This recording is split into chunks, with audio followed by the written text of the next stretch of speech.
on South Sudan. I radio. In your eye. On South Sudan. I radio. The Dawn on iRadio.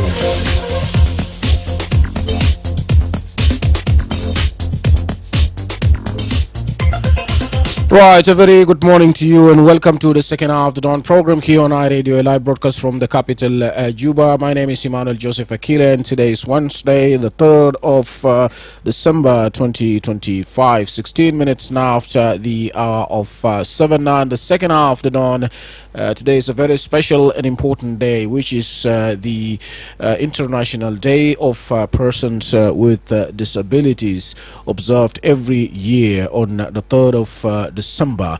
Now, here in the country, in South Sudan and around the world, we join voices under the international theme, which is fostering disability inclusive societies for advancing social progress.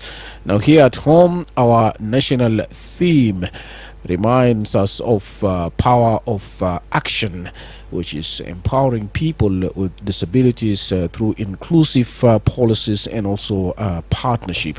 So I'm joined live in the studio to shed more light about this day by representatives from the Girls Education South Sudan, the Ministry of General Education and Instruction, donors and learners, and also the South Sudan Union of Persons with Disabilities. I have 4 guests with me in the studio, including Ben Lowe, who has been our regular guest here. It's good to have you here from the Ministry of General Education and Instruction. We have Esther Irama from the donor representative. She can talk later more about that. We also have Lily Rico, also from the Girls Education South Sudan. And James Wani is one of the learners now joining us in the studio this morning. It's good to have all of you with us today. Welcome to our radio. Thank you so much. All right. Now let me start with Lily. Lily, tell us, why is this day, the International Day of Persons with Disabilities, really important for Girls Education South Sudan and also the program that you're doing about them? Yes. Thank you very much for the question. South Sudan Girls Education South Sudan program is an inclusive program. And this day is very important for us, and not only today, we've been recognizing this day throughout our program. This is a day that we join the rest of the world to celebrate the International Day of Persons with Disability, recognizing the achievements that we have and standing with the organizations of persons with disability, standing with all people with disability in South Sudan. This is the day that we recognize, very important, and we make sure that through the team that we have today, inclusive society matters. We do not discriminate people with disability, and our program really entails mainstream disability inclusion throughout the activities that we do. So it is very important to us. Also to let our listeners know that inclusion is not a privilege. Inclusion is not sympathy, but it's right. It is right for the children of South Sudan who have disability to be educated. It is their right to mix up with other learners in classes. Even we are encouraging at home level that parents and guardians do not differentiate among their children. Inclusion is not a privilege. It is a right of every child. It's a right of every person with disability to be included in everything that we do. Yeah. Right. And that brings me to you, Esther. Some may even ask why learners with disabilities receive a special focus, and why have the learners also with disabilities have been prioritized among other vulnerable groups such as maybe orphans or the rest. But then why is particularly focusing on this as a donor?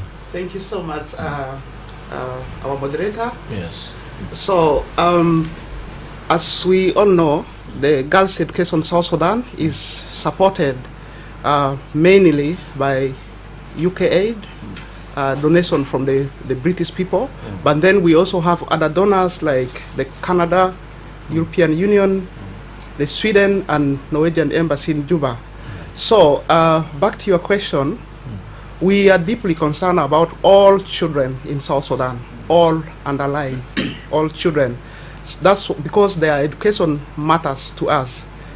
Our programs support every learner in different ways, but we recognize that children with disability often face additional challenges in form of like high cost of living compared to their peers.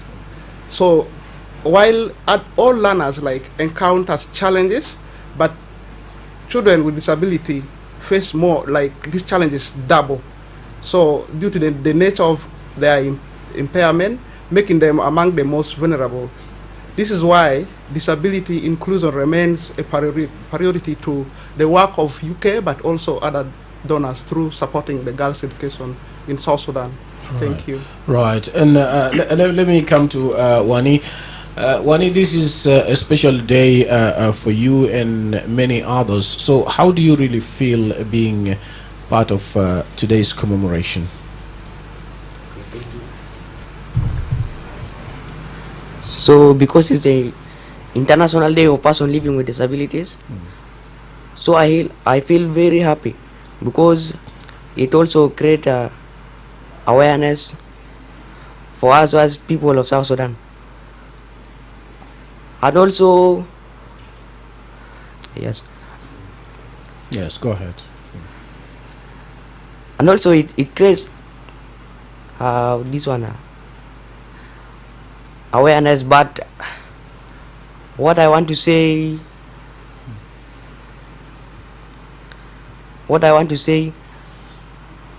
because today is our day, but I don't know even if the celebration is there or is not there. Yes, but not necessarily celebration. Sometimes not only the day of people with disabilities, but many days of celebrations sometimes are not being commemorated. But then this is an opportunity for you now. What do you think should be prioritized, should be done to respond to challenges facing people with disabilities? Your colleagues out there. Yes, what I want to say is this one, equal right for people living with disabilities. Even inclusive education. Now, people who are living with disabilities, they are only just studies in a government school, but not inclusive. And also, in many things, they are leaving people with disabilities behind. But this thing also, discrimination is very many in South Sudan. Right. I'll come back to you on that, and we'll talk more about that. And that brings me to the representative of the Ministry of General Education and Instruction, Mr. Low. Now, we do understand that the country has an inclusive education policy here. So when was it developed, and how far has the ministry gone with its implementation, and what would you say about this day as someone from the direct ministry, which is really in charge of this day? Thank you very much. It is my pleasure to be here again. As you mentioned earlier, I participate in your program from time to time. It is important to mention that this day is very important, particularly in the Ministry of Education, because we are implementing Article 24 of the UN Convention on the Rights of Persons with Disabilities.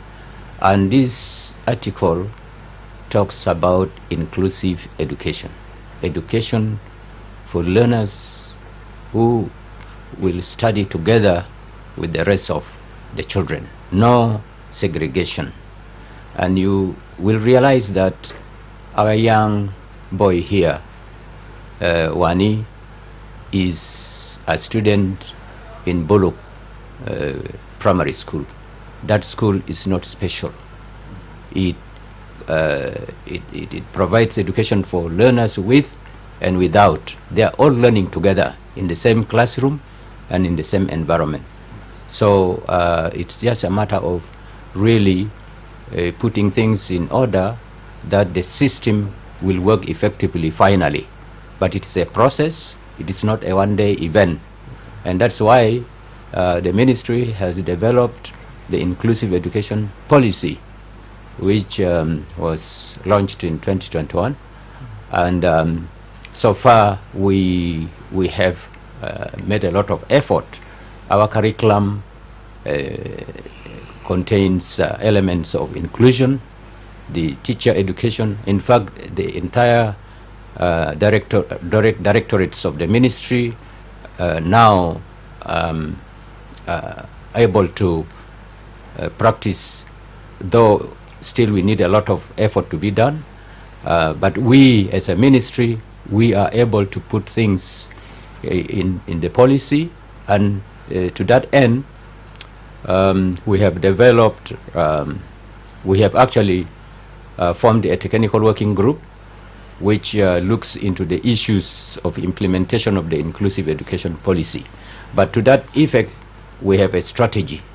A strategy has already been developed, and it covers a number of things that must be put in place. Number one, we have a work stream that handles data.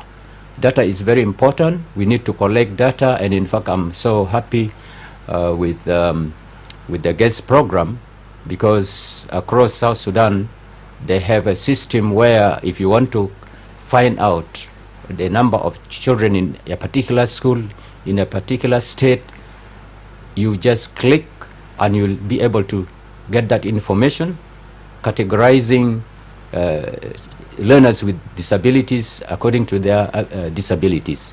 This is very important. We have another very, very important work stream which handles accessibility.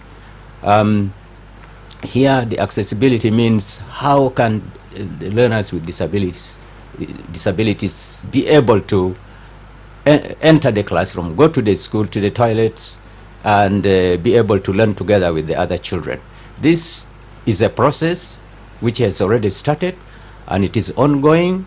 Some schools are now being constructed with specifications that favor learners with disabilities. This is one area. The other area is about teacher education. We have a stream on teacher education. The process of training teachers is being taken seriously. We are at the low level, but we know that as time passes by, we are sure our teachers who will graduate from institutions, teacher training institutions, will come out graduate with the concepts of inclusive education. This is important. We also have the other work stream, which is responsible for monitoring. We do monitor how these different work streams are being implemented. It is a process. Many people always tend to tell us that we have done nothing, but honestly, when you are talking about a system getting established, it's not just a one-day event. It's a step-by-step event, and eventually we will reach somewhere there. So this is very important for us. Yeah. Right. And now, Lily, we know when you talk about the word disability is often actually misunderstood. And can you simplify what disability really means, especially for those who think all disabilities must actually be visible, and also the focus of girls' education South Sudan. For how long have you been doing this, supporting students or people with disabilities, especially when it comes to education? Thank you very much. It's true that people normally think disability is what they see, but disability is in different forms, and as a program we categorize learners with disability in form of those that are visible and those that are not visible, and we identify them using Washington groups of question as a tool for identifying these learners. So the disability that are visible, of course, are those that like difficulty in walking, or if you see that a hand of somebody is amputated, like the legs and all that. But there are disabilities that are not seen, like those with visual impairment, those with hearing impairment, those with difficulty in communicating, and those who are having intellectual disability, which is important for us in education, like those with learning disability, like the ability to concentrate in class or the ability to remember. Those are the disability that we don't see. And also we have a category of self-care, ability to take care of themselves. So this is how we identify these learners, and we also identify them according to the level at which they are facing those difficulties. We normally don't call them like disability, but we call the learners with difficulties and what level are they facing the difficulties. That's how we identify them. And we have enrolled more than 20,000 learners this year. We started mainstreaming disability inclusion from 2019 in the second phase of the program. So since then, we've been, the first thing is to identify these learners and also mainstreaming this disability inclusion across all the outputs of the program, like the communication, social behavior change and communication activities, whereby we have radio programs that change attitudes of community members towards children with disability. Previously when we started this program, there were very a few learners with disability in class that were identified, like about 6,000. Now we are talking of 20,000 plus.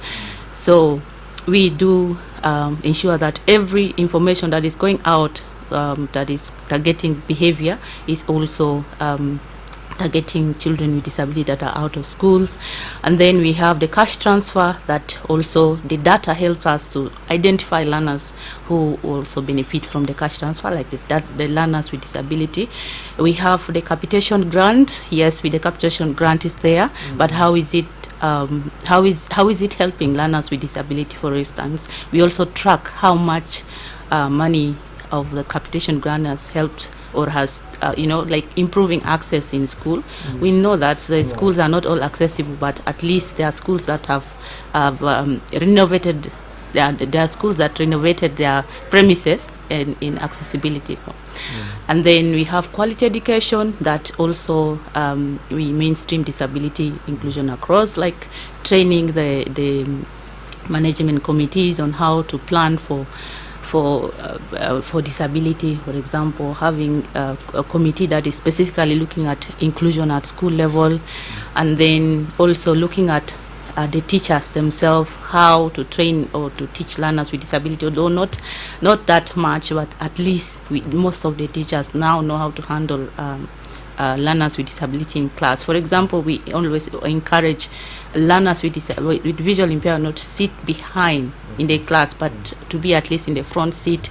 Those who have challenge in hearing should be closer to the teacher than to be behind, like sort of things that help the learners. Right. Yes. When you talk about the number of 20,000 of those being enrolled, you mean like the 20,000 being supported by GES, like Girls Education South Sudan is 20,000 learners from nursery to secondary or senior 4. Those are the learners that we've identified with disability. But of course, like I said, they benefit in different ways. Like there are those who are being paid for uniforms. There are those who are being supported in terms of transport. Using the capitation grant, these learners are supported in different ways.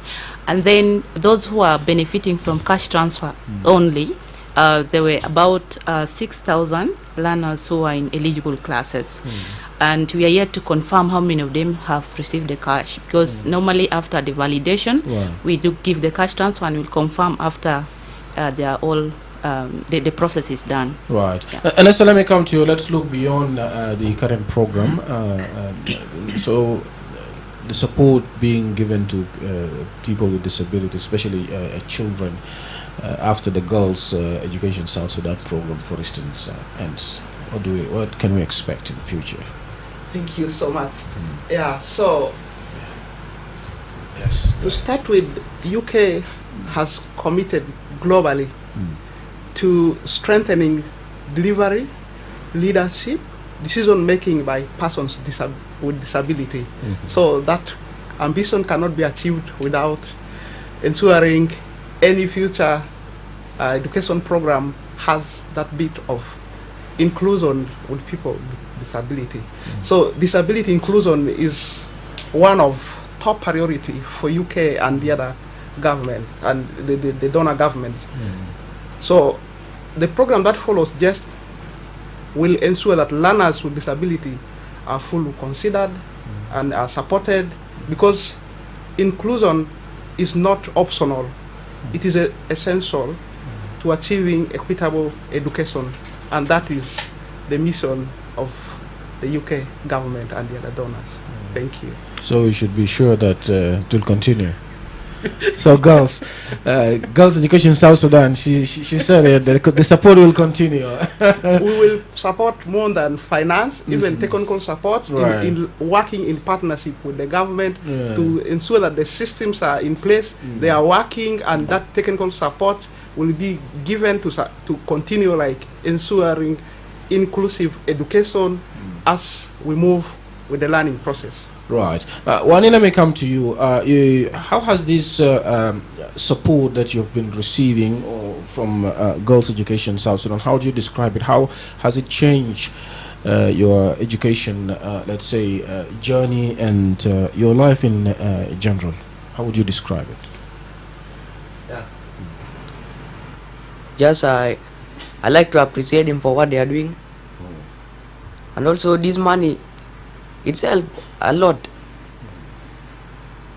And also I always let the money not let it not stop. And also some months back there, even the girl child education, they brought to us this one bags to our schools. So they help us a lot. And even apart from this one, there is some organization that can stand with people who are living with disabilities. Right.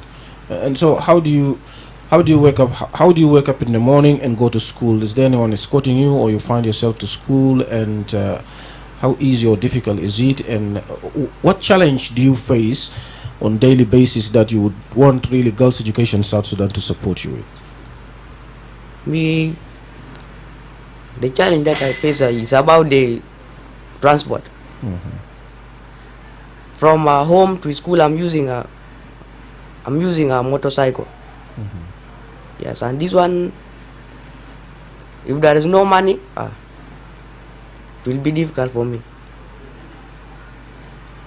So you're urging Girls Education South Sudan to continue or to get for you a bike or someone to help you with that. That's you feel free to talk. You know, we are live. So not only you, but other colleagues outside there who face such challenges may also need support. But also when you go to the school, for instance, are the premises are they really supportive when it comes to when you go to the classroom? Do you need someone to help you, to escort you when you go out, when you go for breakfast, or let's say you go for lunch, or when you go for short call? Like in general, is there anything that you would like Girls Education South Sudan through UK to continue supporting or to add on what they're already doing? The construction of building is good, but only the problem is there in this one, latrines. So it is not good for people who are living with disabilities. It will be difficult for them to go there. Right. Bringing me to you, Ben, the issue of now government role here in terms of ensuring that when you talk about inclusivity, it's not only about education. I mean, not only about being in the class or including them in one classroom, but also looking at the overall environment or the prerequisites or the requirements that all of them are entitled to the same services. So, talk to us from the government perspective. Well, that is a very important assessment that you have made. Indeed, the issues that deal with disabilities are very huge, starting from the community. We know that the communities do not value persons with disabilities, and there is always that negative attitude towards them. There is a stigma associated with disability, and all these combine to make persons with disabilities as if they are not really human beings. But then that is one of the reasons why some parents hide their children. They don't allow them to go to school because they feel ashamed and so on. But the reality now is that things have changed, and we as a ministry, we usually go out there explaining the reasons why we should include our children with disabilities in schools. The communities, parents and community leaders need to change that perspective. The negative perspective that they hold no longer holds water. But then, breaking such attitudes takes a bit of time. It requires a lot of awareness raising, and I think we usually go out there. I have ever gone to different states and explain to the authorities, the high authorities at the state level, from DGs and so on, creating awareness among them, so that when they go to the schools and even when they want to disseminate information to the communities, they know that learners with disabilities need to come to school. It's their right to be in school. We also try to change the attitudes of parents by explaining to them that it is important for learners with disabilities to go to school, so that they may in the future contribute a lot more in the development of the nation. So it takes quite a bit of time, because changing people's attitudes is not easy. Attitudes that are deeply rooted in the minds and the cultures of the people. It's not easy, and that's why sometimes we find it very challenging to have those children in school. But as time passes by, the struggle continues. We'll continue to create awareness. We'll want to see that every child with disability will be able to go to school and learn with the rest of the children in the same school and the same school environment and the same classroom.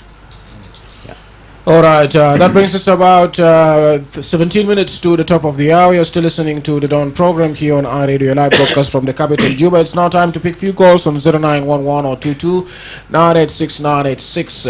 بنتكلم في موضوع بتاع اليوم العالمي للناس ذوي الإعاقة أو الاحتياجات الخاصة اللي بنحتفل بهم سنويا في يوم 3 شهر 12 في جنوب السودان، وكمان في كل أنحاء بتاع العالم. جنوب السودان برضو بينضم إلى العالم عشان برضو يتكلم في موضوع بتاع اليوم. الضيوف بتاعي هنا في الاستوديو من Girls Education South Sudan، من وزارة بتاع التعليم العام، وكمان برضو من السفارة البريطانية في جنوب السودان، وواحد من الطلبة أو ذوي الإعاقة اللي موجودين في الاستوديو. عندك أي سؤال دلوقتي تتصل علينا على الأرقام بتاعنا أو رسل رسالة بتاعك على الفيسبوك page. After this break we will pick the calls. Don't go away. Good morning.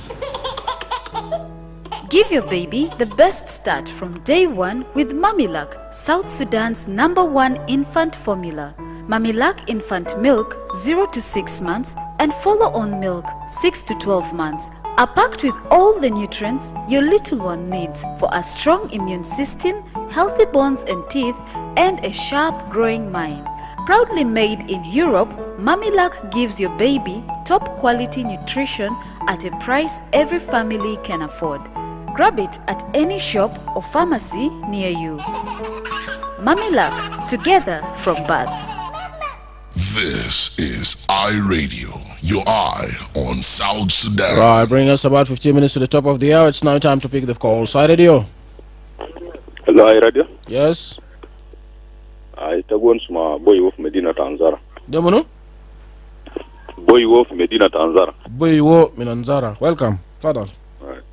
I shukran ana lija shukran sendifta na fi studio ana bes indulo mon shual taban kalamta aire kasha algo dire banande ita bilgo yani fi zaman ta naji de khanja mon zato banatal fi school bad mara mon bilgo yani aire rashid de mabodilo mon yani ita bilgo na teachers del monendo nafsi mijibu minbar azze sikil zede na asal fi school di fashal yala al fi area giligo this one yala they asa wa they to the reason mon gisilu physical kalaman zede shukran.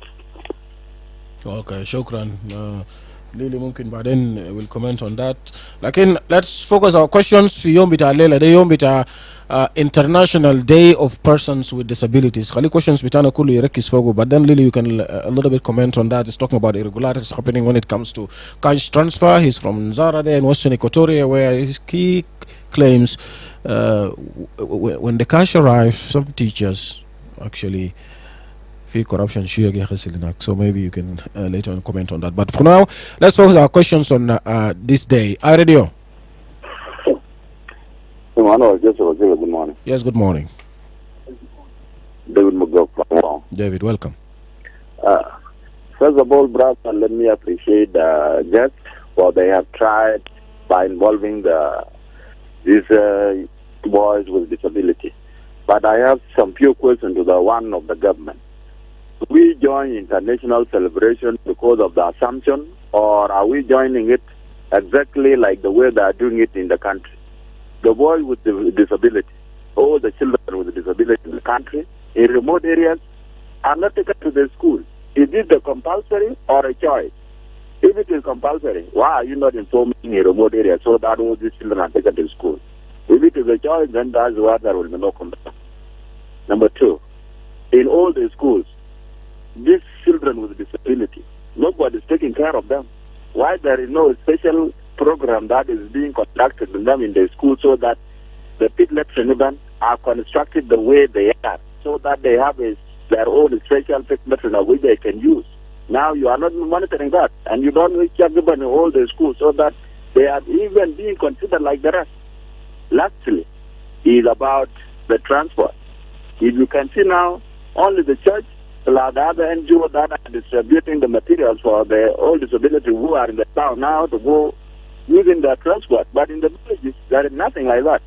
Even those who are blind and those who are even deaf, they don't have a school apart from the Rajab, which is now the only one center.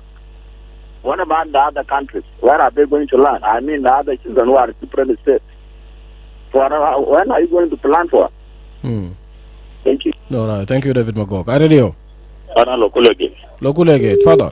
le nasal daimin donors algi donate nasal person with disability معلوم معمول مشروع كده او شركه مثلا كده اللي بيخلي عيال ديل بيكون منتجين شركه انتاجيه مثلا صناعه احذيه جزم وحاجه كده بيصنعوا بيد او ذل المعارف في اتجاه معين عشان يقدر يمارس به حياته يستمر حياته يكون يستمر زي ما قبل ده ونس دعم ده ما قبل يوقف كمان هو خايف انه كان دعم ده يوقف حاجاته كله بيوقف سو عشان كده انا قاعد سؤال ليه لازم يعملوا things that can let them continue their life. Thank you. All right, thank you. موضوع بتاع أهمية vocational skills للstudents أو للناس بتاع ذوي أو هم people with special needs. So we have a number of questions. We have about 10 minutes to wind up. Maybe let me start with Esther from the last question. It goes to the daughter, and you are the representative right now, so you can briefly respond to that. Yes. Thank you so much. So just to reiterate the donors government's commitment to support children with disability, we take a step at a time. So from last year, you'll have heard from Joyce, the donors through the funding have started supporting even boys with disabilities through the provision of the cash transfer. This is basic. You heard Wani saying he need money to go to school. He cannot walk by his own. Without money, he cannot reach to school. That is the basic at this level the donors are doing. However, the donors are also working in hand with the government to put in systems. I said the UK is committed to support beyond money through giving technical support to the ministry, to the relevant departments to develop plans, strategic plans, and advise as the government plans to put some of these institutions. I'm sure the government have a lot in plan, and the donors will always come to support the government, not only with money, but going forward with technical support to ensure these plans are developed and implemented. Of course, that the lead role is taken by the government. So thank you very much. All right, thank you. Maybe I come to Lo. You can respond to some of the questions or the remarks talking about especially the issue of infrastructure, the issue of scholastic materials, transport. That is from David Magokin. Wow. Yes. Thank you very much. I appreciate the questions that David Magog raised. But in the first place, I would like to make this clarification, because people are confusing special needs education and inclusive education. Special needs education is the system that had been running over the years for many centuries, actually for many decades. And it has been discovered that special needs system is actually one of the negative systems. It places people with disabilities in special schools. The blind will be in their own school, and the physically impaired in their own, the hearing impaired in. Where are we taking these children after school? When they finish their education, they will still need to go to the community. The community sees them as a burden. They have taken them to school. Let them keep them there. What is the benefit of this? Should persons with disabilities be treated in this manner? They are disregarded in the community. The community does not accept them just because of disability, because they are a burden. Then the school takes over and puts them in special schools. And these special schools keep them there for 4 to maybe 8 years. When they go back, where are they going to fit into society? The society will still say, why are you bringing them back? And that's why studies have shown that special needs education is not the right system of education for learners with disabilities. Now, what does inclusive education mean? Excuse me. When you put children with and without disabilities in the same school system, very soon those without disabilities will realize that these children have abilities. They are capable of doing many things. In that regard, they start supporting them. They start communicating and relating among themselves. They are learning social skills, which after school and when they go back to their communities, they go back every day to their communities from school. Because of this inclusion in society, in the school, they have learned skills, and therefore they adjust very well in community. And that's the reason inclusive education is very essential, and it is Article 24 of the UN Convention on the Rights of Persons with Disabilities. I can talk a lot on that, but this is not the forum. Right. He asked me a question as to why other children with disabilities are not coming to school. There are many reasons, one of which is the negative attitudes. Parents don't want to send their children with disabilities to school because they feel ashamed of their children. They don't want, they actually feel like, why should these children are not going to be beneficial to me.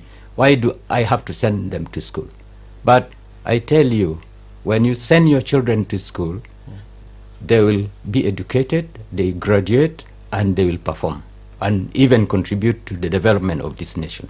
Right. This is very important. Right. For the materials, yes, we as a ministry, we are doing our best. The cost of materials for learners with disabilities may be a little bit expensive, but as we get on support from the donors and from other well-wishers, it is our goal to make sure we provide learning materials to all learners with disabilities. They have brailles like we provide? We are right now, there's a program for training Braille and sign language in Rumble Teachers Training Institute. Right. We want to make sure all the teacher training institutions in the long run will produce teachers who are qualified in inclusive education. Thank you. Right. Thank you, Lo. Let me bring in Lily. Briefly, you can add on something on that, but also to Biwo from Nzara, who talked a little bit about cash transfer. It's not part of this discussion, but maybe you're the right person just to comment briefly on that before we can wind up our conversation. Yes, go ahead. Thank you. The cash transfer normally have a process whereby we do the enrollment at the beginning of the year. We do the registration, and then we go back to validate the learners who are eligible for cash transfer before we do the payment.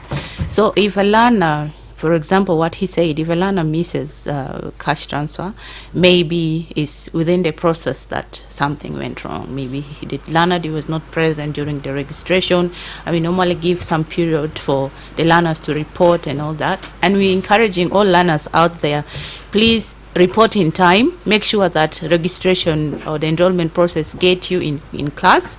And it is also one of the priority for giving the cash transfer. A learner must be in class, must be attending. So yeah, if a learner misses, this is the reason. And if there's any irregularity, of course, this is the challenge of the cash transfer. And we've always been learning from what has been happening and improving on our process every year. And I don't think what he's saying is for this year. Maybe it's for previous year, but yeah. Right. Thank you very much. Maybe I give you each 30 seconds for your last mention. Let me start with you, Wani. Briefly, as we commemorate this day, the International Day of Persons with Disabilities, what's your message to all the stakeholders to ensure that people with special needs with disabilities continue to be supported to continue with their education? What would you say? Briefly. Just be brief. Yes. So what I want to say only, let us leave about the negative attitude. If we do not leave those negative attitude, this word will make people with disabilities will not even they don't know that they are important. Yeah. But today this awareness that we are creating, so that there is people outside there, the listeners, they are listening there. So maybe there is someone there, he want to go to school, or he or her want to go to school, but their parents maybe they not agree. And anything if you want to do, if your parents not agree, you cannot able to do. Right. Yeah. Right. Because those things start from your home there. All right. Thank you very much. Yes, Lily. Straight away, message. On behalf of Girls Education South Sudan. On behalf of guests, I wish to tell all the listeners that they should treat children with disability equally. And I also encourage that all sectors must take their place, because we are doing our best at education, but we cannot stand alone.